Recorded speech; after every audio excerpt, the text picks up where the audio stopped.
in our locker room, but until you have a guy that can stay healthy and can be on the field and be that guy for your team, like, it's hard to have that sustained success. Like, look at all the playoff teams this year, all the teams that consistently make it every year. It's usually he put it up, and I'm just like, oh God, who was I even going to? I wasn't even looking down there to CIB, and then, I'm just looking. I'm like, oh God, please. And he drops it in the bucket, and he reaches it out. I'm like, please, just don't fumble into the end zone. And I'm just like, wow, there's not many guys in the league that can make that throw. So that was a hell of a throw. I hope he can continue to grow and develop. Myles Garrett goes off on Joel Bitonio for spitting lies about Shedeur Sanders. And the wild part is this did not feel like some tiny locker room disagreement that people could just brush off and move past. This felt personal. This felt like one of those moments where a team stops pretending everything is fine and the real tension finally slips out in public. Because when a respected veteran like Joel Bitonio starts throwing doubts at a young quarterback and then the face of the franchise fires right back, you are no longer just talking about football. You are talking about a power struggle, a leadership battle, and a team that might already be split on who it wants to believe in. And let's be real, that is why this hits so hard. Bitonio is not some random voice in the building. He is one of the most respected veterans on that roster, a guy people listen to, a guy who has seen quarterbacks come and go, and a guy who knows exactly what stability is supposed to look like in the NFL. So when his comments about Shedeur Sanders started making waves, people paid attention immediately, because this was not framed like light criticism or some harmless challenge to push a young player. It came off like a serious warning. It came off like Bitonio was looking at Shedeur and saying, I do not know if this guy is really the answer. All the time he takes, showing up early. Coach's office is easily seen when you walk in the building, and almost every morning you see him in there, talking through plays, talking through schemes with coach, and making sure that he's ready for his moment when he gets called up. And I appreciate that level of maturity and attention to detail. Here's the part nobody is talking about. Comments like that hit different when they come from inside the locker room. Fans can doubt a player all day. Media can debate him all day. That happens every single week in the NFL. But when one of your own starts putting question marks on your leadership, your personality, and your ability to handle pressure, that is where things get messy fast. Because now it is not just an outside narrative. Now it feels like something that is being whispered in meeting rooms, discussed on the practice field, and maybe even believed by people inside the building. And according to the picture being painted here, Bitonio's issue was not just about talent. That is what makes this situation way more serious. It was about demeanor. It was about leadership. It was about whether Shedeur's confidence crosses the line into recklessness. The criticism was basically that Shedeur can get too caught up in the moment, too emotional, too loose, too reactive, and that this kind of energy is not what you want from the guy who is supposed to lead the offense for years to come. That is a huge accusation. Because once you question a quarterback's poise, you are not just questioning his style.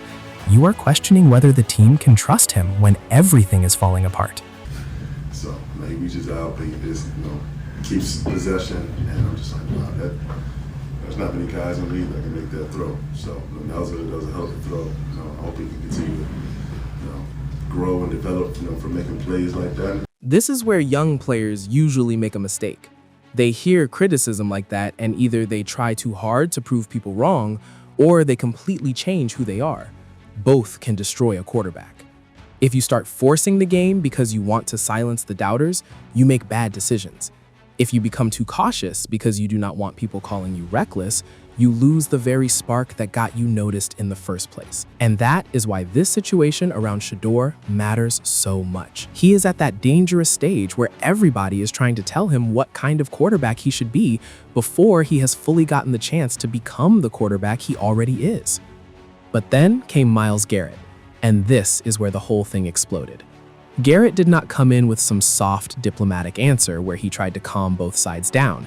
He did not give the usual, we all support each other line and keep it moving. No, Garrett came in sounding like a man who was tired of hearing people play with Shedeur's name.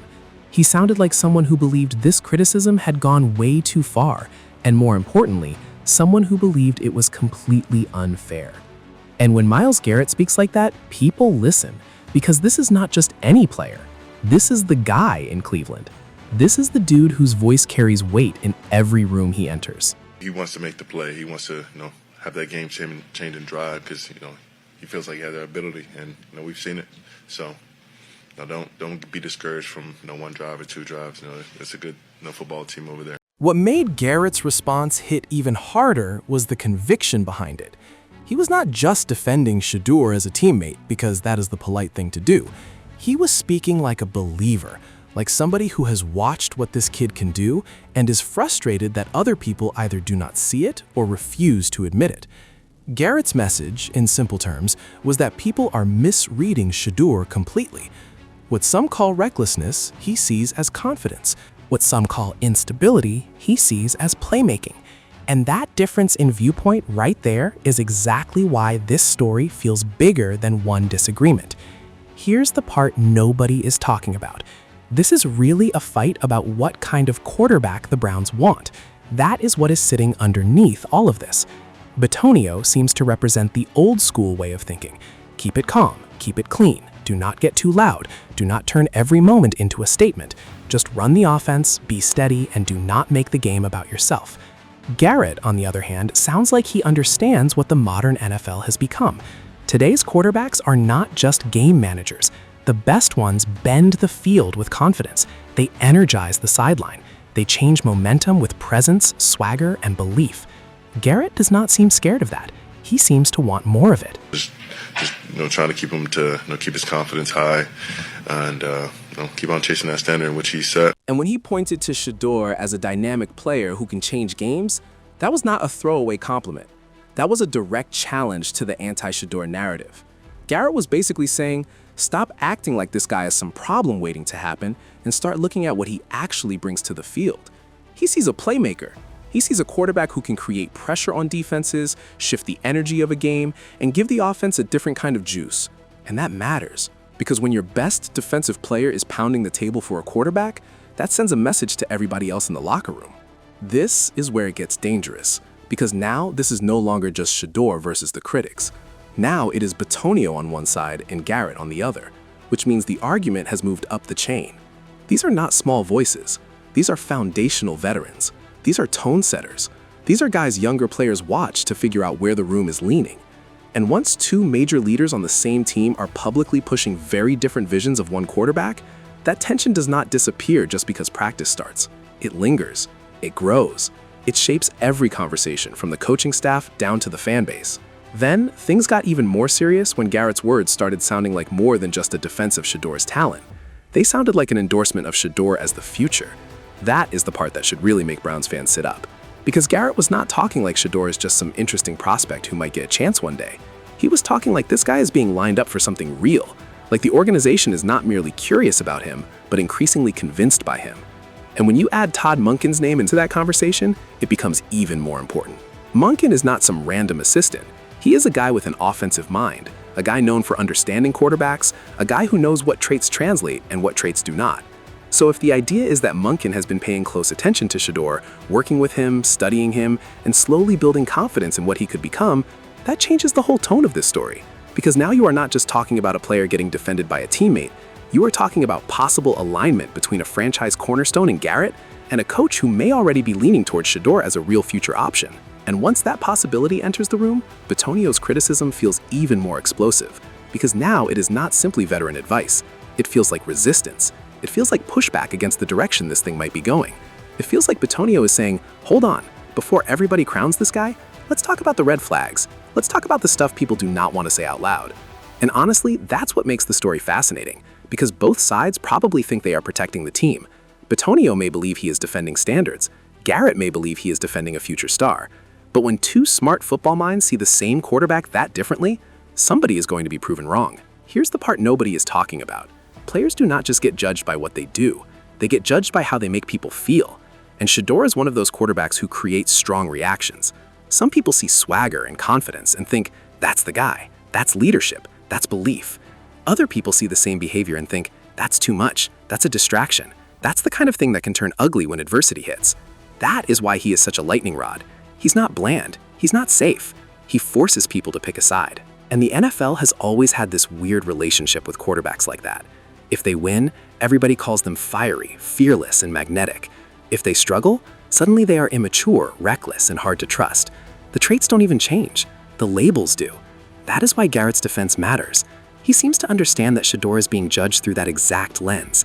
He seems to be saying, don't punish this kid for having presence. Don't treat charisma like a flaw. Don't confuse emotion with weakness.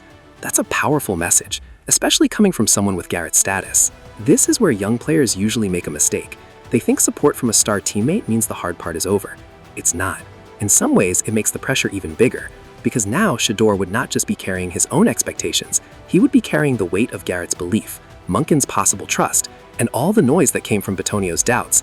Every throw would be judged harder. Every mistake would be magnified. Every emotional moment would be dissected like proof for one side or the other. That's what happens when a quarterback becomes symbolic. He stops being just a player and starts becoming an argument. And that is exactly where this story is headed. Shedeur is turning into a symbol of what the Browns want to be.